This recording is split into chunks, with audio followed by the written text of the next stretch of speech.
Hello and welcome to Useful Idiots. I'm one of your hosts, Katie Helper. And I am the other host, Aaron Mate. How are you, Katie? I'm good, you? I'm great. And I'll be even greater if you go to usefulidiots.substack.com, where you can sign up for all kinds of bonus content, including our Thursday Throwdown, where we give you your exclusive dose of midweek media madness, all the clips that we can't make fun of on Monday morning because they happen afterwards. We make fun of on Thursday in the Thursday Throwdown. And also you can get access to the Absurd Arena, which is where you can join our comment board and interact with us and other useful idiots. And we respond. Very exciting stuff. Yeah, and we'll respond right now, actually, with some questions from the Absurd Arena. Wilson, what do we got? So we have two useful idiots asking very similar questions, and this seemed to be a big theme after election night. First, we got Joel Ullman saying, are there any races with significant third-party candidates? We had only one libertarian and one independent and one green running on my ballot. If none of these political parties can mount a full-blown ticket anywhere, let alone nationally, how are we ever going to stop, outflank the corporate Democrats and these party insider hack Republicans?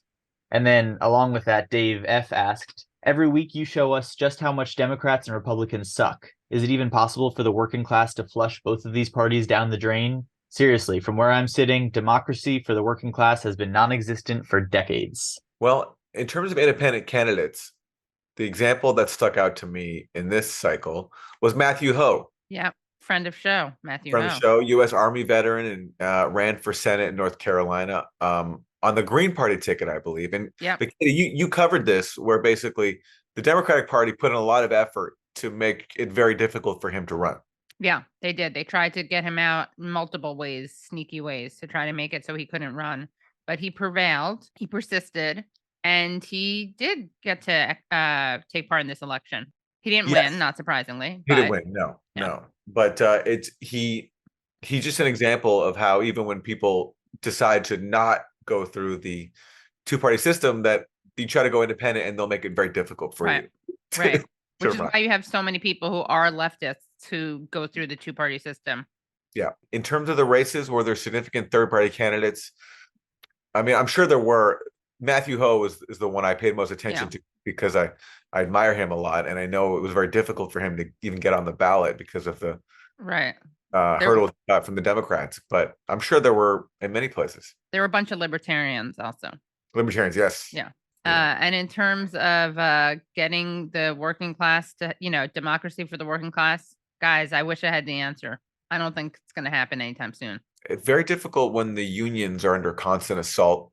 Efforts to unionize are constantly sabotaged, and you have a White House, whether it's under Democrat or Republican, although it's better for unions if it's under a Democrat, that is just not very supportive of the union movement. I mean, Joe Biden claims to be pro-union and pro-working class, but what has he actually done? Right. Nothing would fundamentally change, as he promised. Yeah. The NLRB under him is better than it would be under a Republican, but it's still, you have the problem also that unions become so institutionalized and part of the Democratic Party that they don't really fight for the rights of their workers the way they should and could. Yeah, because they're hamstrung by the Democrats. And Democrats have basically lost interest in the working class over the last 40 years. Under Jimmy Carter, basically, they decided, we don't really need them anymore, and wanted to be the party of suburbanites and more affluent people. And it's working well for them right now. I mean, we just saw in this election that Democrats, despite all the predictions of a huge loss, a red wave, it didn't happen. And I think they're blessed in having the Republicans as their opposition, because Republicans are arguably more enthusiastic even about serving the corporate elite than Democrats are, which is tough to top. So which is saying a lot. Yeah. But in all these situations, it's the working class that gets left behind. And this, another quick question from our Absurd Arena comes from Nam, who asks, genuinely wondering if Dems will continue this save democracy narrative post midterms. What do you think, Aaron? Yes, I do think they will, because they've invested so much in it. All they've talked about for 2 years is January 6th. Democracy was on the ballot. That's what their message was in these midterms. And just like they've clung to blaming Russia for everything for the last 6 years, I don't think they'll give their whole, save our democracy narrative. I agree. Yeah. All right. Well, that's the absurd arena. Thanks, guys. So what do we have for Democrats Suck? Okay. So for Democrats Suck, I have a story about beloved Joe Manchin, West Virginia senator, of course. He has said that Congress needs to deal with the nation's quote unquote crippling debt by making changes to shore up Social Security, Medicare, Medicaid, and other programs he says are going bankrupt. And this is kind of a favorite boogeyman. Republicans like to say this too, that it's that changes have to be made because there are going to be problems, that these programs are going to run out of money. That's not actually true though. But they do like to say that in order to justify cutting those benefits. So he wants it to be basically he wants to do that thing that a lot of Democrats accuse Republicans of doing, which is looking at these entitlements and perhaps limiting some of them. He says we cannot live with this crippling debt if we can't come to grips of how we face the financial challenge this country has, and we're all going to be paying a price that we can't afford. So this is something that Rick Scott says, Ron Johnson, those Republicans, they also say this. And it's just funny because Democrats were kind of running against that. And then it turns out it's something one of their own Democrats wants to do also. So that's Manchin. That's your Democrat Suck. Yeah. Always. All right. He always provides us with stuff. Yeah. All right. So for Republican Suck, this was supposed to be a red wave, but it wasn't. And that's because Republicans suck. And so here is the nominal head of the Republican Party, still, it's his party, Donald Trump, talking about right before the election, what would happen in case things didn't turn out so well for his party. You've endorsed more than 330 candidates this election cycle. Tonight, win or lose, the results for Republicans, how much of that will be because of Donald Trump? Well, I think if they win, I should get all the credit. And if they lose, I should not be blamed at all, okay? But it'll probably be just the opposite. When they win, I think they're going to do very well. I'll probably be given very little credit, even though in many cases I told people to run. And they ran, and they turned out to be very good candidates. You know, they've turned out to be very good candidates. But usually what would happen is when they do well, I won't be given any credit. And if they do badly, they will blame everything on me. So I'm prepared for anything, but we'll defend ourselves. So I can't tell if he's kidding a little bit there, being a little facetious. I don't know, but I don't really think so. I don't think so. And he thinks he deserves all the credit if they win and none of the blame if they lose. Well, he did handpick some key candidates, especially Herschel Walker in Georgia, who turned out to be a disaster. But this is although he could still win. We don't know. It's true he could still win, but it's true that is headed to a runoff. It's true it's headed to a runoff. Probably. You're right. Well, listen, if Herschel Walker wins and Donald Trump is vindicated, I will apologize to Trump. Right. We'll have to give him full credit. Yeah. Yes, but this is Lindsey Graham talking about Donald Trump's eye for talent. Remember Kavanaugh? Yeah. You stood up for him. Well, I did, ma'am. And you know why I stood up for Brett Kavanaugh?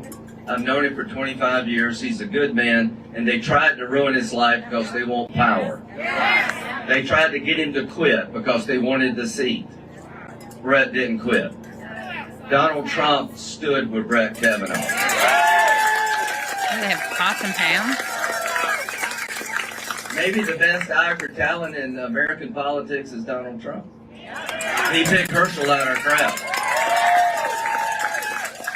So that was Lindsey Graham speaking at a rally for Herschel Walker, saying that Trump may have the best eye for political talent in the country. I don't know how you can say that at a rally for Herschel Walker, given what a terrible candidate Walker is. But look, it's true. Trump might not cost the Republican Party too much if Herschel Walker can win the runoff in Georgia. But you know where you couldn't say that, though? You could not have said that at a rally for Mehmet Oz. Sure, right. He did lose. Oz did lose to Fetterman in Pennsylvania. And look, but it's true. You can't blame it all on Trump. It's also a fact the Republicans, even though they had a historic opportunity here, they're facing off against the president's party, where generally the opposition party does well. And also, inflation's at a 40-year high.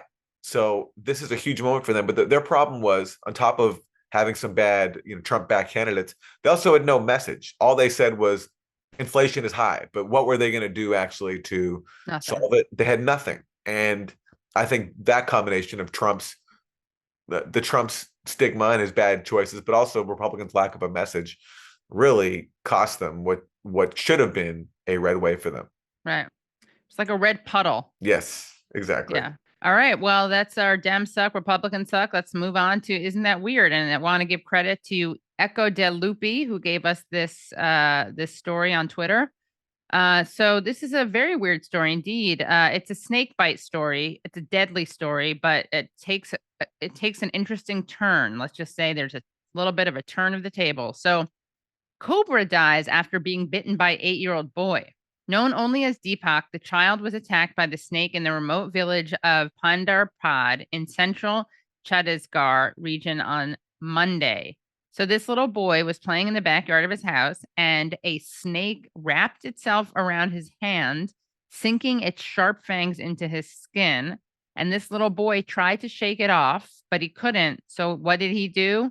He very resourcefully bit the snake. Wow. Yeah. He said, as the reptile did not budge when I tried to shake it off, I bit it hard twice. It all happened in a flash. And yeah, the snake died. Now, luckily, this boy didn't. He was rushed to the hospital and he survived. Well, that is quite the brave young boy. Yeah. Biting a snake and coming out okay. That's yeah. I'll show you, snake. I'll take your bite and raise it. Yes. That's impressive. I will not want to mess with that kid in his school if I was to see him in the schoolyard. Definitely not. Yeah. Yeah. He's a permanent badass for life right there. He is, yeah. That's it. Yeah. Yeah. He's You should certified. get a snake tattoo. Really? Yeah.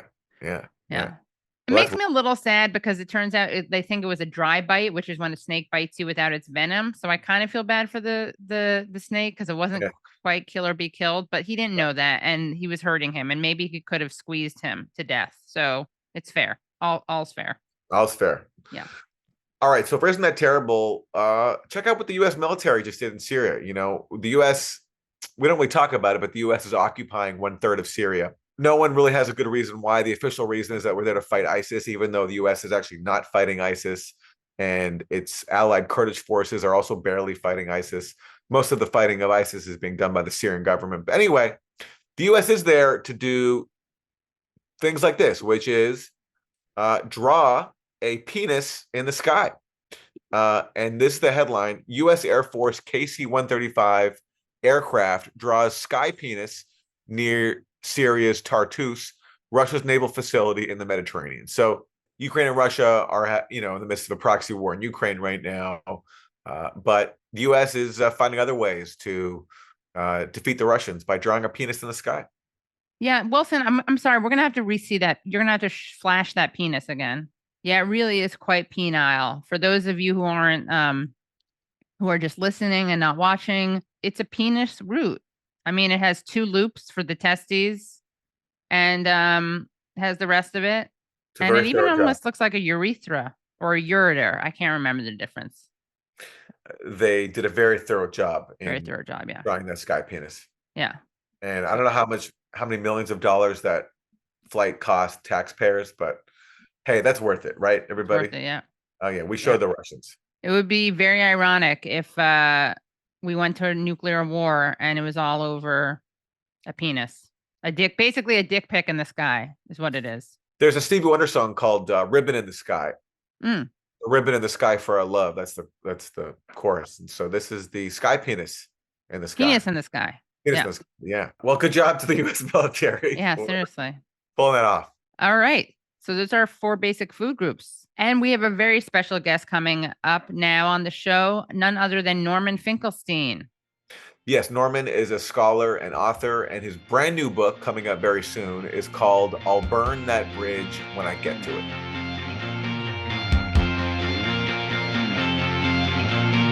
Welcome, Norman. So excited to have you back on.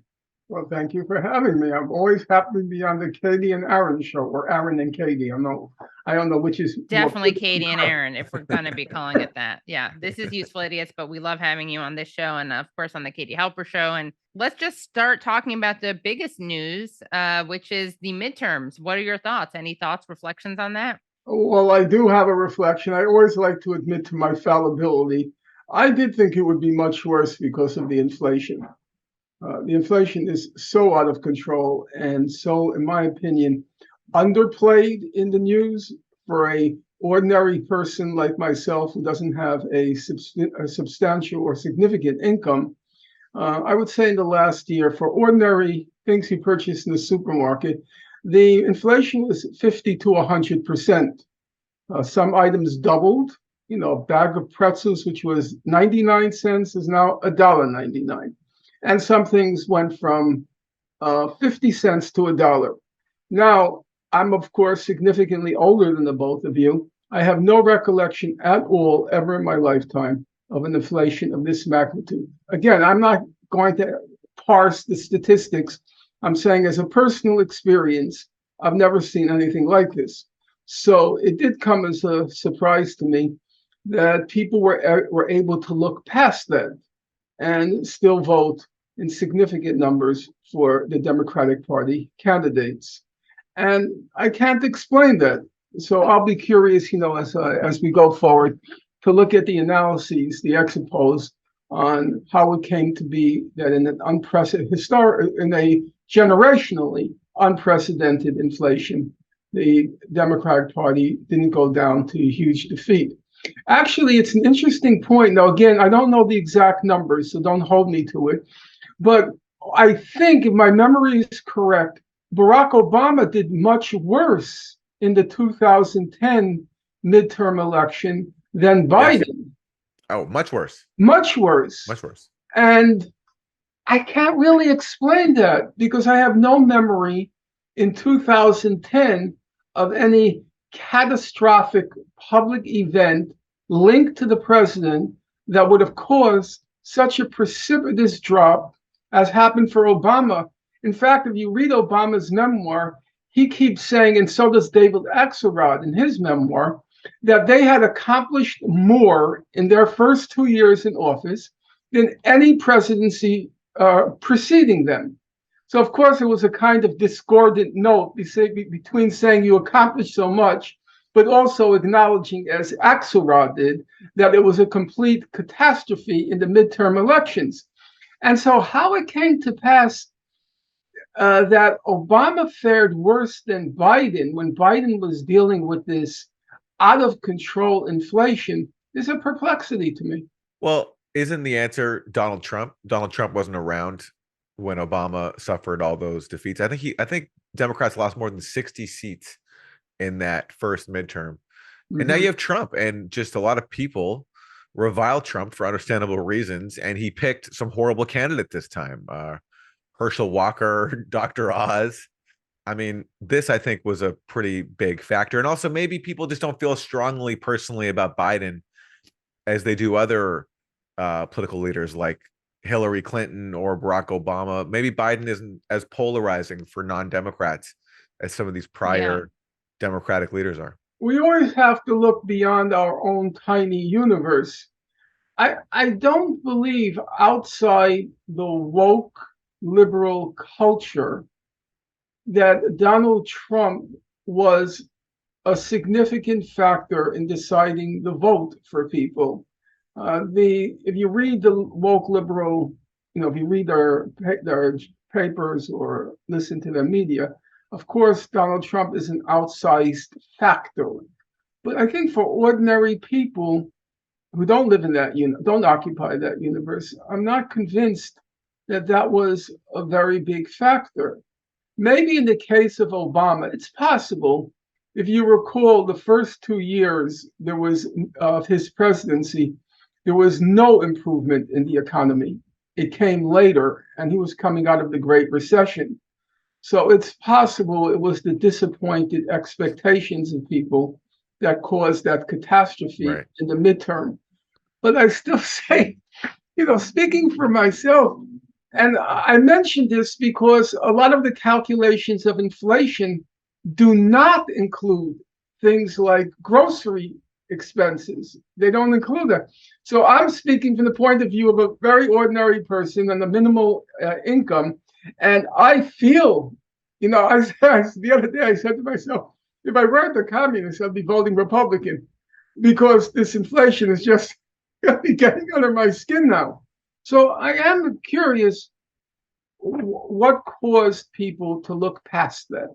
I think that one of the things is that the Republicans kind of did what the Democrats usually do, which is that they kind of ran on not being as bad as the other guys, but they didn't really have any solutions for inflation. Mm-hmm. Okay, that's possible. Axelrod was wrong. If you listen to him the past 2 days, for those of you who don't know, David Axelrod was the campaign strategist for the Obama candidacy, and basically was behind the whole thing in terms of strategizing. He said that he predicted it would be very bad yesterday. And he said because the Democratic Party was doing very bad messaging on the economy. Well, it turned out he was wrong. Apparently, the messaging wasn't as disastrous as I expected it to be. My general thoughts are there's a lot of discontent out there. I find young people, because I do remain in contact with young people, either by teaching or by a very large correspondence with new people as well as former students. I find young people very smart, shrewd, not knowledgeable as I wish they would be when it comes to history and facts, but still smart. And I think there's a real potential out there. But in order to tap into that potential, there needs to be organization and there needs to be leadership. And those two things are seriously lacking. And I've spent a lot of time recently. Many people might think it's a waste of time, and sometimes I think it's a waste of time. I say I'm too old to be worried about the revolution. I should be. Somebody called me up yesterday and promised me free funeral and cremation expenses. And I hope this isn't someone you know.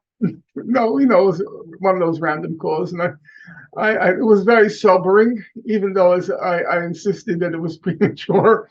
But I have sat down in recent weeks, and probably for the foreseeable future, I've been rereading the classics of the socialist or Marxist tradition, people like Trotsky and people like Rosa Luxemburg. If you're interested, you really should look. There's several volumes that have just been published by Verso of Rosa Luxemburg's political writings, her economic writings and her political writings. She was an absolutely astonishing historical figure, a total enigma. It's like she dropped from Mars. She was a Polish, Jewish, middle-class, female cripple, and she became the leader of the far left of the German working class, a leader of the far left of the German working class. And they used to call her Red Rosa. Right. And the leaders of the party, like August Bebel, he once commented, every time I hear Rosa speak, I look down at my feet to see whether they're wading in blood. And I was reading her writings the other day, and I was thinking to myself, there's a romantic vision of Rosa, and I've been caught up in that romantic vision. But then I start to read it, and she was very tough. I mean, she's tough, hard-nosed as any man. But she's also hugely insightful about the whole question of how do you organize people? How do you organize? If you call yourself, they call themselves back then the social democrat. We don't use that expression anymore. You could say a socialist, a communist, a Marxist, whatever you want to call it. But what is the nature, if you are a radical person supporting the working class, how are you supposed to organize? Now, I'll tell you something. I was absolutely riveted. I sat at my chair. I have my night chair. I sat at it for hours. I was exhilarated. And I was constantly comparing it to what happened during the George Floyd demonstrations, what happened with the so-called Squad and Bernie when it came to Ukraine. And I felt I learned so much. reading it. Like you may recall, you won't recall because it's not your generation, but Rosa Luxemburg was famous for her statement in August 4th, 1914. The German Social Democratic Party, of which she was a member, they voted for war credits to the German government to begin World War I. So they voted basically what Bernie and the squad did, voted to give money to the government to fight a war which, as communists, they opposed. It was an imperialist war. They're not taking sides and so forth. And she famously said, on August 4th, 1914, German social democracy turned into a rotting corpse. If you are in front of your Google, just put up Rosa Luxemburg, rotting corpse, 1914. It was a famous line by her, which all of my generation of leftists, we all knew it. And I thought to myself, you know what? The day the squad and Bernie voted for war credits for the Ukraine, that whole enterprise called, the progressive, turned into a rotting corpse. And the whole job of leftists, as they understood it back then, the whole job of the left, if you're a member of a political party, is to constantly point out the conflict of interest, what they call contradictions, but we can leave that aside, the conflict of interest between the ruling elite, the capitalist class, and yourself, to constantly point out their interests are not your interests. Their interests are not your interests. Don't be fooled. And for them, the hallmark of what you call class consciousness, the hallmark of class consciousness was seeing that fundamental conflict and cleavage between you, your class, your interests, and the ruling class. Now, let me be clear. That's exactly what Bernie did. He knew, he internalized, it was in his bone and in his blood, that tradition. And that's why day in and day out and day in and day out, in both of his campaigns, he kept talking about there are a bunch of crooks. There are a bunch of crooks. Big Pharma, bunch of crooks. And he did exactly what an old-time socialist would have done. Class consciousness. Their interests are not your interests. He kept going on television. Could you imagine if you were in Goldman Sachs and you heard this guy on national television saying Goldman Sachs a bunch of crooks? He did exactly what he was supposed to do. But then what happened? When it came to the foreign policy, all of a sudden, the bunch of crooks became a band of angels. The bunch of crooks metamorphosed into a band of angels. You're telling me the same people who are cheating you day in and day out, stealing your wealth, stealing your labor, the same people are suddenly heartbroken by what's happening to the Ukrainian people? Are you telling me that? They're suddenly so concerned about the Ukrainian people? That guy Circione, is that how you pronounce his name? Joe Cirincione, yeah. Cirincione? Yeah. He suddenly cares about 500 children who were quote unquote kidnapped. There are 1 million children in a concentration camp in Gaza and have been there for 15 years. And no concern about them, but 500 children in the Ukraine. So to me, when I read Rosa or I read Trotsky, who I've also spent a lot of time rereading, all of this is from my youth and I'm revisiting it on the verge of my death, naturally. The same people you're suddenly telling me, it's such a betrayal. It's such a betrayal of everything Bernie stood for domestically to now suddenly sell these people as concerned about the fate of the people of Ukraine. Can anyone possibly believe that? Nancy Pelosi? Did you read Obama's tweet? We should vote for Democrats who look like us and represent us. Oh, yeah. Nancy Pelosi, yes. I live in exactly the same house on the East Coast that she lives on the West Coast. I hang out with exactly the same people. Yes, that's my community. I recognize it. I recognize it. She spent more on her facelifts than I have earned in my entire life. That's a fact. And I'll show you my Social Security. You know, if you get at a certain point, they give you all your earnings for every day since you began work. And you total it, and I can assure you not get so much, but if you total it, you won't get the same total as her facelift. And you're telling me these are the people that look like me? Mama Bear? Mama Bear? Has anybody yet put forth any explanation why, in the midst of a conflict in the Ukraine, Nancy Pelosi went to Taiwan? What was the point? What was the point? Except to stir up trouble.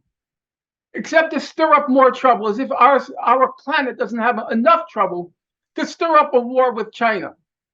And for them to say nothing, nothing, not one word, not even Bernie saying, Nancy, I'm really a little perplexed here. Why did you go to Taiwan? What prompted you to go to Taiwan? Nothing. Complete betrayal of that whole tradition. And in my opinion, it is worth studying that past because it gives you a clearer, I won't say a clearer sense of what it means to be a leftist, what it means to be a radical, what it means to be somebody who claims to be fighting on behalf of the working class and for all of our futures, not just the working class. So for me, it's been very valuable to revisit that moment in my past, but now revisiting it with a new context, because what's called the left has just gone off the rails. It's gone off the rails. Well, Norman, I'm curious to hear your thoughts on the latest with Jeremy Corbyn, because he is a sharp contrast to Bernie Sanders and the squad. So like them at home, solid progressive politics, but he's also an internationalist and very consistent in applying the same progressive principles abroad as he does at home. And because of that, he was sabotaged by members of his own party with a whole series of fake scandals, including this allegation that he was presiding over an anti-Semitism crisis inside his own party. And recently, I'm not sure if you've seen it, but there was a documentary on Al Jazeera based on leaked files from inside the Labour Party, just showing some window into how the scam was perpetrated, where basically allegations of anti-Semitism were either fabricated or inflated to deliberately bring down Corbyn. Well, I was very involved at the time of the anti-Semitism orchestration against Jeremy Corbyn. I knew, I don't want to name them, but I knew key people inside the Corbyn campaign. And I was interviewed several times on reasonably mainstream programs. Well, I can't say mainstream, but programs which had a broad reach. And I kept saying, don't apologize. Don't apologize. There's no evidence that the Labour Party was harboring or encouraging or turning a blind eye to anti-Semitism. It was not true. I said, don't apologize, because it's not about anti-Semitism. It's about Israel. So don't apologize, because they are not going to stop until you are removed. Yep. They are not going to stop until you are removed. Now, I want to be clear about the facts, because I don't want to mislead your listeners, not just to protect myself, which is an issue, which is a consideration, but the more important consideration is not to mislead those who are listening to you. Number one, the campaign started with the organized Jewish community going after Jeremy Corbyn, And it was clear, as I said, it had nothing to do with anti-Semitism, which was just completely fabricated. I have read many studies. There are many good books on the subject right now, including one that was published by Verso. There are many good books on the subject. So you'll, for arguments, not for argument's sake, but for the purposes of this program, we'll just set aside the evidence. Those who want it, I can certainly point to it. There was no evidence of anti-Semitism. It was all about Israel. However, the Jewish community then became the tip of the juggernaut, because it wasn't only the Jewish community that wanted to get rid of Jeremy Corbyn. He had a radical domestic and foreign policy. So the entire British elite, from BBC to Sky News, from the Daily Mirror to the Guardian, the entire British elite unified behind this anti-Semitism allegation, because they decide to run with it as a way to drive Jeremy Corbyn from office. That being said, namely, it wasn't about anti-Semitism, not just for the Jewish elite, for everybody used it. Those who didn't give a whit one way or another about anti-Semitism, they realized this is something you can run with. And so, the Guardian was completely despicable. I would add, and I know it'll alienate people, Mehdi Hassan was despicable. He joined in with Jonathan Friedland, who began the whole campaign against the Labour Party. He initiated it, Jonathan Friedland. He put out a joint letter condemning bigotry, including in the Labour Party, which was a flat-out lie. In any event, however, we have to be careful about the facts. Even though they all ran with the anti-Semitism, it was not, and I want to be clear about that, it was not the anti-Semitism that defeated Jeremy Corbyn. What defeated it was the Brexit, where half of his party was for Brexit and half of the party was against it. It was a calculation by the thugs in the Labour Party leadership that if you can split the Labour Party on Brexit, they were going to lose. Because there had been a vote, the people voted out, and you had to respect their vote. Right. And they knew that if the Labour Party came out against Brexit, they would lose the election. So if you look at all the polling, I studied it pretty closely, I followed it closely. All the polling showed that the anti-Semitism charge was not a significant charge, except in one sense, that Corbyn revealed himself to be a weak leader. He didn't have backbone. He didn't say, we have a procedure to handle charges of anti-Semitism. If you have an allegation, send it to our complaints department and we will just handle the complaint. We'll address it. He just kept on retreating and retreating and retreating and retreating, and he ended up looking pathetic. And that was one of the, that was a contributing factor. But the main factor was Brexit. We don't want to, when Jews deserve to be attacked, I will attack Jews. And Jews cause a problem, like I thought Ronald Lauder caused a very big problem in New York State. I don't think the former head of the World Jewish Congress and a close friend of Benjamin Netanyahu giving this guy Zeldin $11 million, at least $11 million, I consider that a problem. And I don't have a problem if somebody says, I think it's a problem that a Jew who has such loyalty to Israel is giving, and the former head of the World Jewish Congress is basically determining the election. Now, that was not what I was saying. That was the New York Times was saying. The New York Times said he's going to buy the election. But the New York Times left out the Jewish part. They had one sentence about the Jewish part. So when there is a Jewish malfeasance, I'm very happy to acknowledge it and point to it and not try to euphemize it. But that's not what happened in the UK. The interesting thing about the UK, in my opinion, was, I said it at the time, this is really a dress rehearsal for what they're going to do to Bernie. Yep. But he never got that far because his presidential bid was sabotaged much earlier. Well, there was the Bernie bro allegation. There were many allegations. Idea that there was a toxic culture, or sexist Masculinity. culture inside of the Bernie movement. There were many allegations. If you remember Gloria Steinem, Yeah. he said the women only support Bernie because they wouldn't That's where meet the guys boys at the are. rallies. Where There the was boys are. there was the Bernie bros, but up until that point, and we have to say it was an early point when he was knocked out. Up until that point, the anti-Semitism in his ranks charge hadn't loomed large.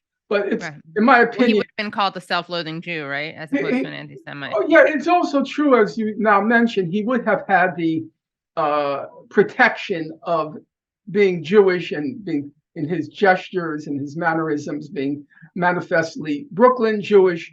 Whether it would have saved him or not, because the charges would, of course, have been about anti-Semites in his ranks. Yeah. Now, Right. originally with Corbyn, it then escalated. But originally, they didn't claim Corbyn was an anti-Semite. They claimed that he was harboring, pampering, turning a Right. blind eye to all these anti-Semites who had joined the Labour Party. Well, I think I think Sanders would have come out. I don't know how he would have fared because Sanders is kind of like Jeremy Corbyn. I don't want to say this as a negative necessarily, but he doesn't have the backbone to fight against friends, against colleagues. It's not in him. Now, in a way, it's a compliment to him. And it was the same thing with Jeremy Corbyn, that they are, in some ways, you could say soft, but soft is not necessarily a liability in a human being.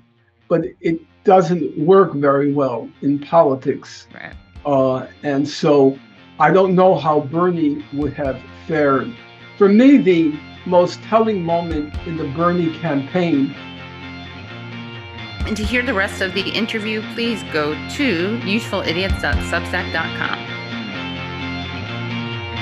All right. Always great to hear from Norman Finkelstein. And again, his new book comes out very soon, is called I'll Burn That Bridge When I Get to It.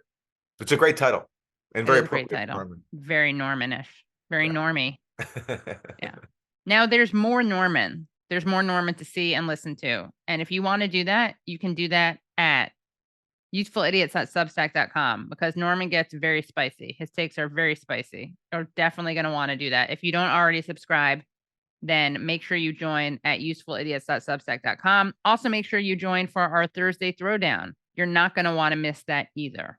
And don't forget, guys, very exciting news. We are going to be doing a live taping of the Katie Halper Show. That's right, guys. Live taping of the Katie Halper Show, Tuesday, November 15th at the People's Forum. I'll be talking to Miko Peled. He is an Israeli-American activist, a one-state solution advocate. He'll be talking about the Israeli elections, and he'll also be talking about his book, The General Son, which is about being raised by a decorated Israeli general, growing up a proud Zionist, and then becoming an anti-Zionist and an advocate for the one-state solution. So come on out. It's free. November 15th, Tuesday, November 15th. Doors open at 6:30. Live taping starts at 7 p.m. at the People's Forum. That's 320 West 37th Street. See you there. All right, everybody. We'll see you next week. See you next week. Hello, thank you so much for listening to and watching Useful Idiots. For full episodes and extended interviews, please subscribe at usefulidiots.substack.com. You can subscribe on YouTube at youtube.com/usefulidiots for clips, live streams, and full episodes. Also, subscribe to us wherever you find your podcast. Follow us on Twitter at UsefulIdiotPod and use the hashtag UsefulIdiotsPod. Join us Mondays at 10 a.m. for the Useful Idiots Monday Morning Show, where we discuss the Sunday morning news shows so you don't have to watch them.